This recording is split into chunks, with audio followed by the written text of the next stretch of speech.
Today, I'll be showing you how to get out of bounds of the strike, the Scarlet Keep, on the moon in Destiny 2.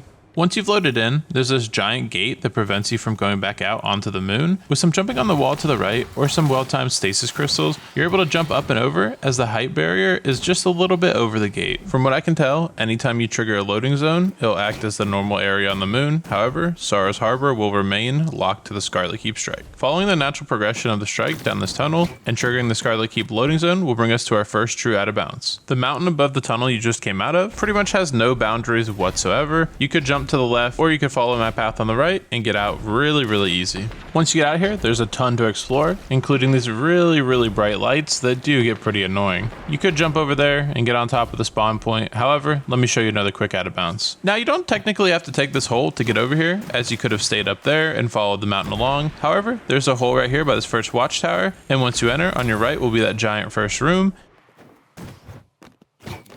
And if you jump over here on this platform, you'll end up above the hallway right outside of it. Heading to the back of this room, we'll be able to get a glimpse at where one of the level designers put a bunch of placeholder objects. They'll typically use this practice when they're trying to save memory elsewhere on the map where these objects are used. If we follow the hallway along towards the bridge, we can actually sword fly up and over the trigger point that would close the bridge normally. Once across the bridge, you may notice that there's a giant wall here, and yes, there are no barriers on top of it. Heading to the right, you're able to get some pretty good height that you can then jump over to this middle section and get outside. In this specific load zone, that tower is completely non-solid. I was able to fly over there and get on some of the mountains around it, but unfortunately, you're not able to go on the tower itself. It's also worth mentioning there's plenty of other places that you could jump up here on top of this wall. As you can see, there's literally no barriers. You could stasis jump or jump on some of these mountains and fight the turn back barrier. No matter what way you do it, once out, you can scale the entirety of this mountain and get above the room that has the 3 capture points and the 3 wizards. There is a big chunk of it that is non-solid, but you can end up standing right on top of the cave itself. If you explore a bit and go to the edges of this box, you're able to explore quite a bit of terrain and other various physical objects. They don't seem to be part of the strike, so I'm not really sure why they're there. However, if you follow my path, I'll show you how you can load into the next zone.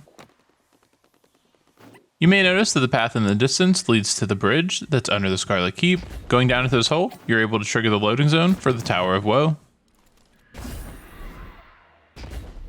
Heading to the elevator section, there's a ton to talk about. The first thing is, if you get here without following the normal progression, you won't be able to trigger the elevator, so you'll have to jump up the sides. It is really easy, and I was able to do it without using stasis at all. You can also do this while the elevator itself is moving and race your friends. On the first level of the elevator, where the middle room is blocked, there is a hole that allows you to get out of bounds. It's pretty straightforward. You can jump on this lantern, get up here, crouch, and pull yourself out with a sword. Once out here, you're essentially within the tower itself, and you can explore pretty much everything. Here's some footage of me and the clan playing a Grandmaster in the Scarlet Keep. If you have trouble in the elevator, you can look for these rooms that are open and kill the ads there with them and jump inside. Sitting in these rooms after a while will then teleport you to the next section, and you won't have to deal with any of the ads.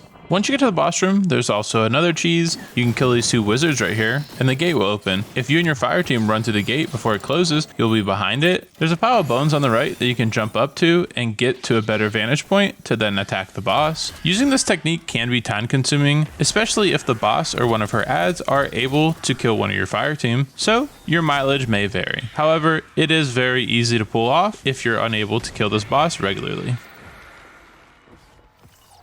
Now, with all that out of the way, have you ever wondered what the view from the top of the Scarlet Keep looks like? Well, probably not, so I got you covered either way. I did stasis climb all the way to the very top, and this is what it looks like. As you can see, there's quite a bit of stuff rendered in the distance. There's the initial bridge from the Scarlet Keep, and if you look out here, you'll see the patrol in Sarah's Harbor. I got curious whether or not I could land on these little torches, and the answer is no, they are not solid. However, my first attempt at jumping on them, I did not use my stasis grenade, and I happened to fall all the way down. I ended up making an interesting discovery though. There's a giant cube above the entire arena.